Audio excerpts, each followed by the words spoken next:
who skateboard all the time. And if you look at the progression of the ads on YouTube, like there was like ads of iPod historical.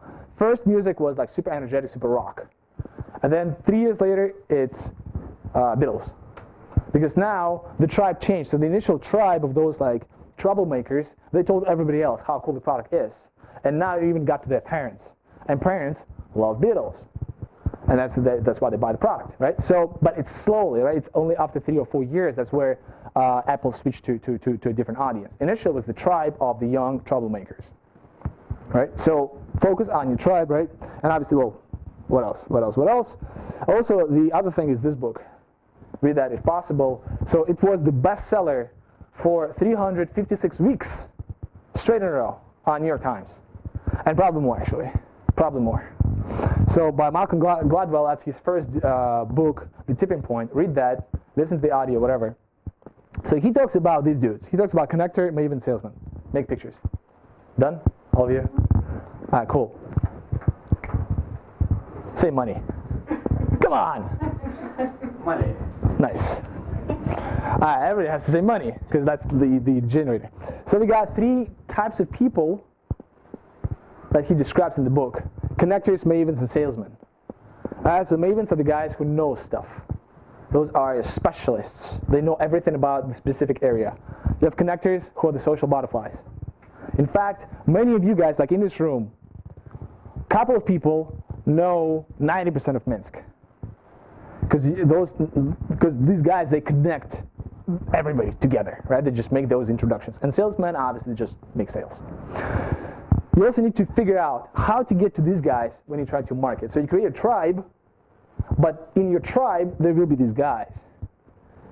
And in my opinion, the best thing to do is to try to isolate them and try to market them directly. So you have your target segmented market, then you try to isolate these dudes and try to go for them. Because if you go for connector, and if you get 1 or 2 connectors, you will create a tribe almost instantly. Because these guys know everybody in the tribe. They will tell everybody. Same thing happens to mavens and salesmen depending on the situation. So the nurturing of the tribe can be done through 3 simple steps: reaching out to people on a regular basis, right? Whoever is in your target audience. In fact, the founder of Reddit said that the best idea is just to find the first 100 clients and treat them super, super nice, like friends. And then those 100 clients will tell everybody else about how cool your website is or how cool your product is. Their budget for marketing was under $500, if I'm not mistaken, and they did stickers in the buses. And now it's like a multi-billion-dollar corporation, and that's how they did it. The marketing was like super, super cheap because they knew who the audience was. And they were reaching out to these guys and they're treating them like friends, also feeding them with the information about the business and building a stronger relationship with them. So those 3, these guys become your friends, they tell everybody else, and your website or your firm or your product is a billion-dollar product, billion-dollar website, billion-dollar enterprise. So amazing. Tools that you can use to do that: associations, events, partnerships. You can do all of it yourselves.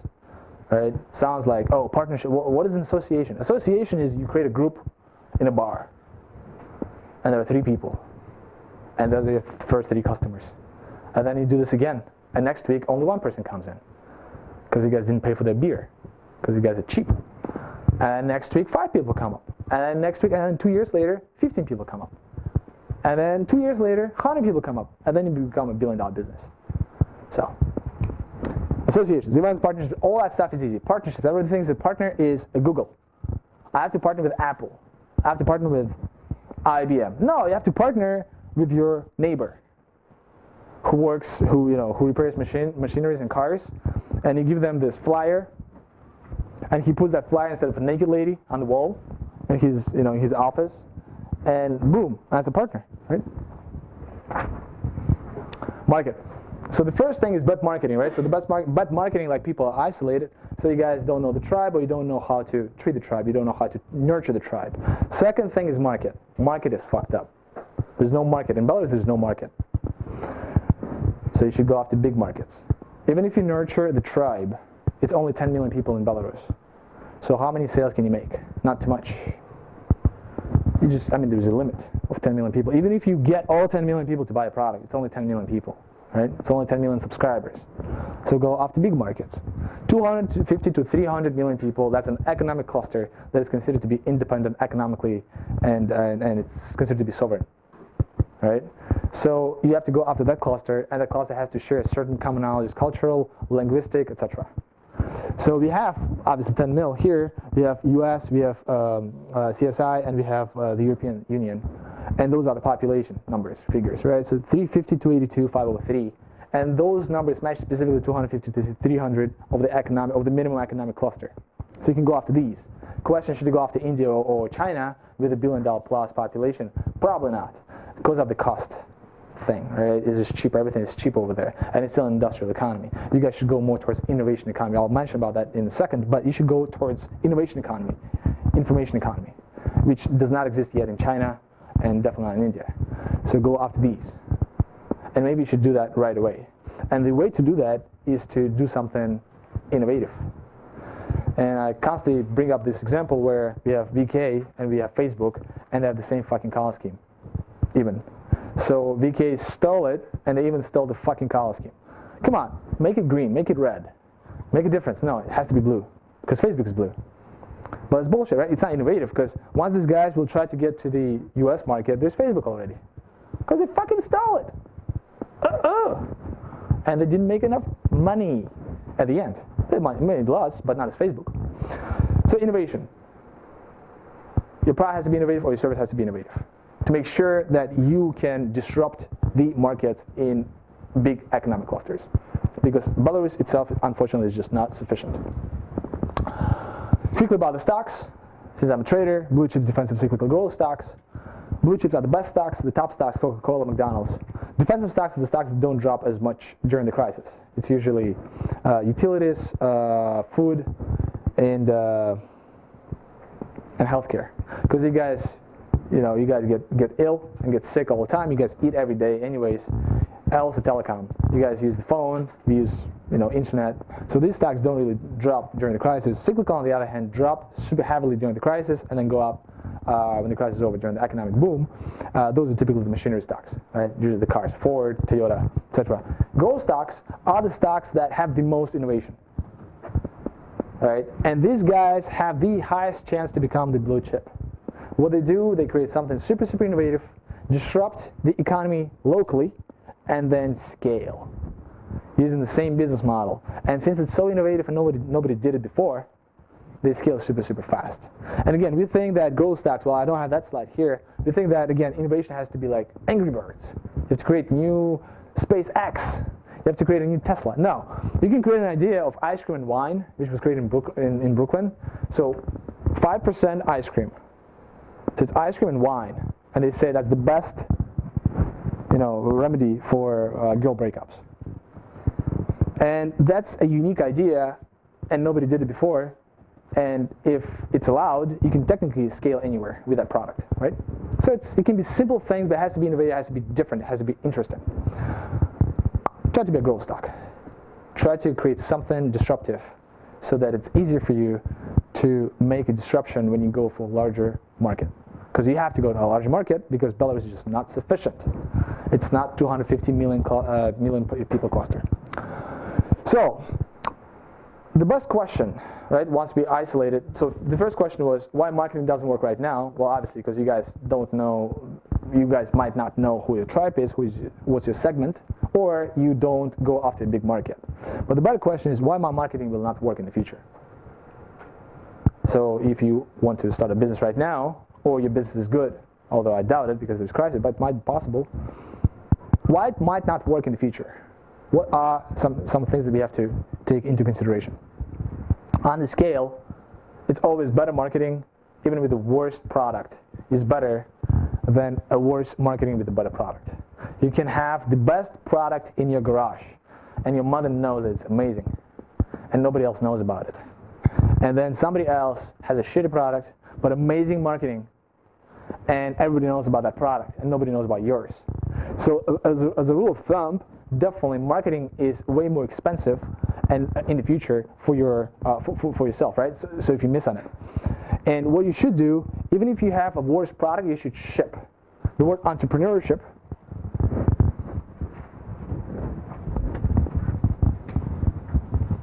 Let me be a professor. Entrepreneurship. Get corrected so many times on Word, I know how it's spelled. So the ship, you have to ship it. Even if it's not 100% perfect, you have to ship the fucking thing to show the people.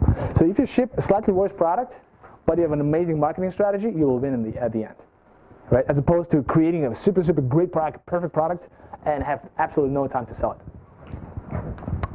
So that's something that will kill you if you don't use it, right? So ship even an unfinished product. That cannot be crappy, but it can be imperfect.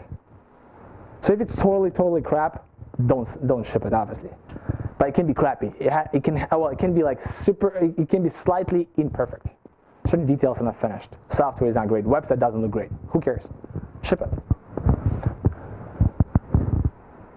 And marketing is a system. And you can learn it, right? So if you know that you have to create something innovative, you know that you have to go after a big market, what you do, you research the market, you see what things can be innovative. You see what are your capabilities of you or your team.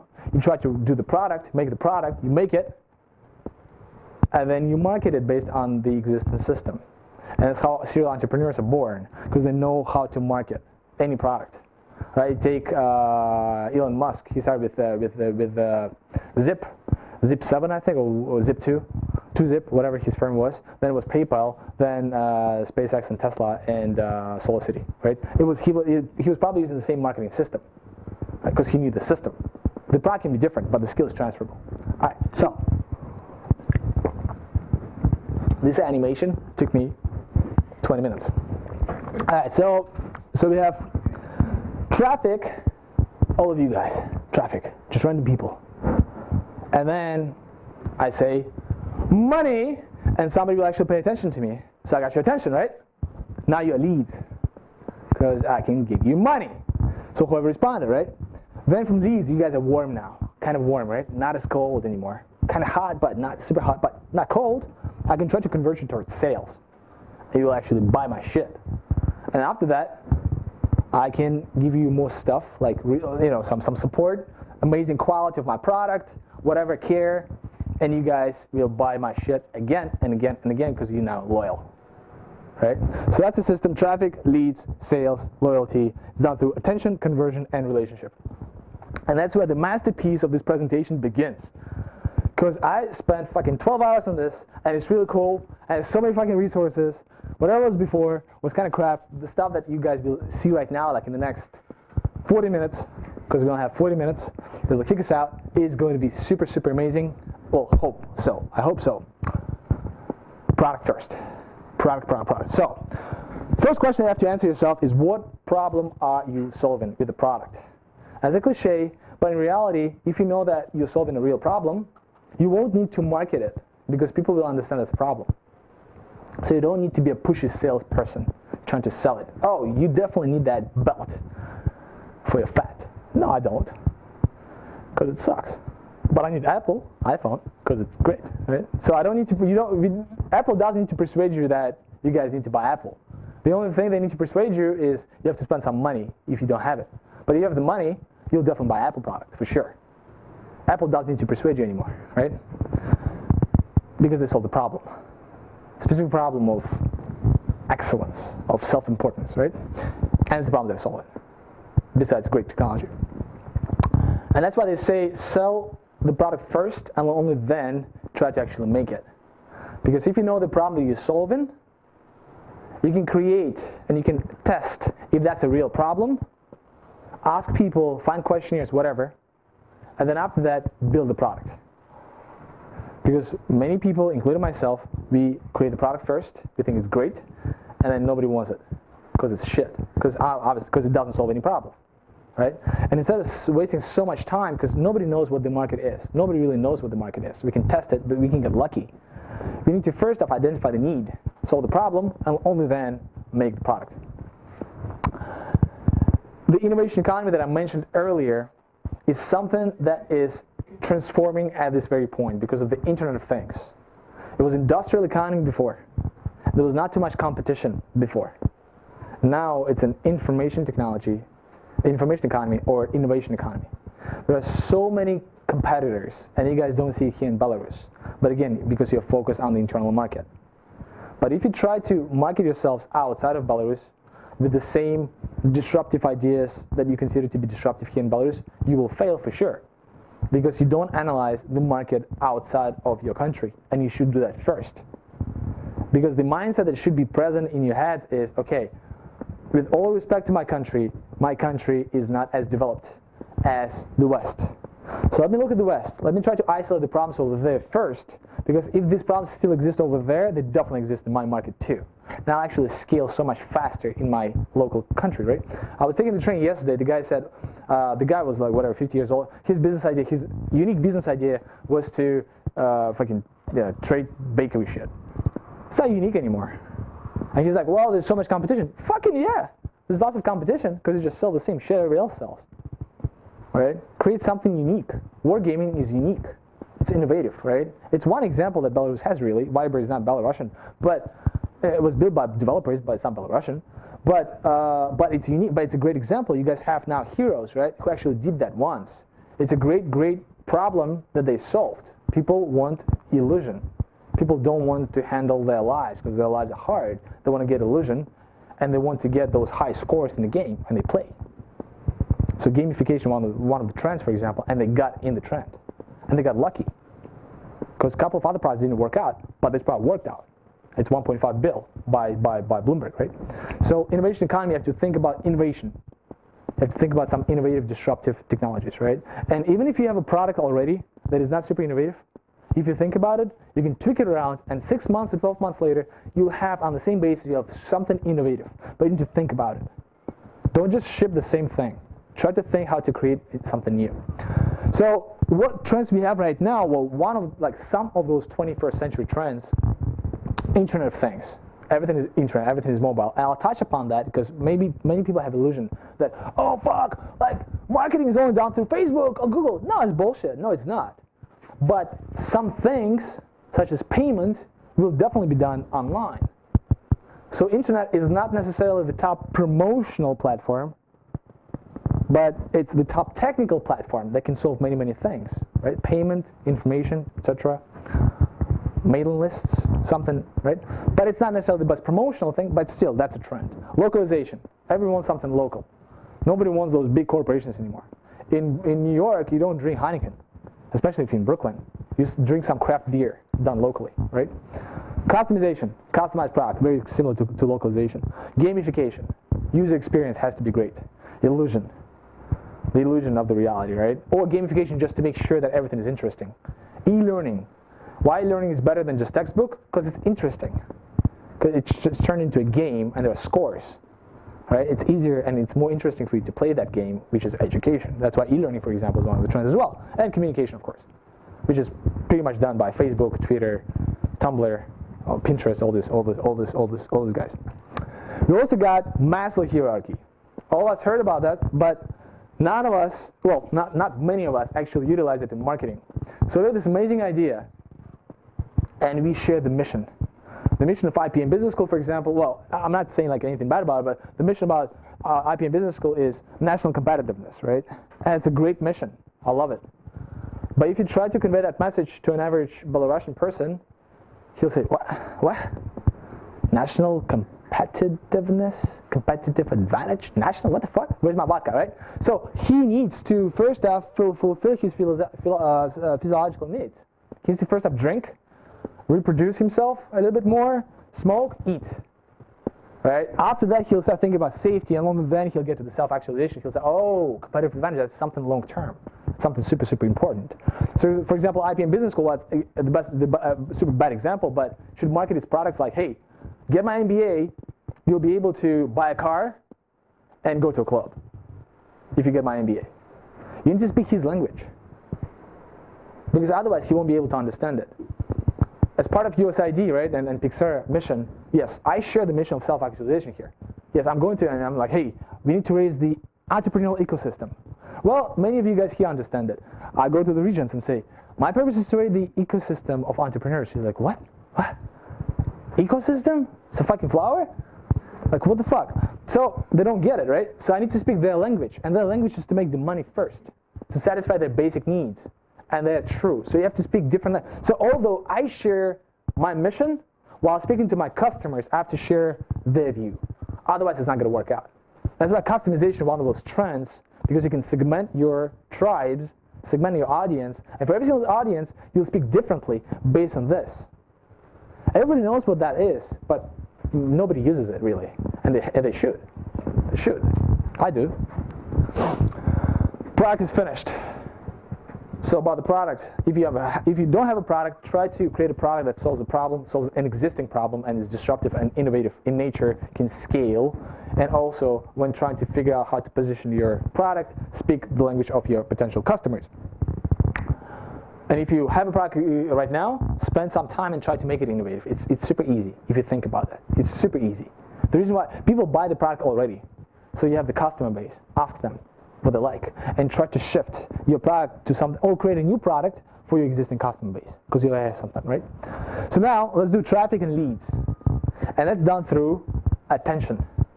So all of you guys here will not remember anything I said today besides the word money, because I got your attention. I said money so many fucking times that now you remember.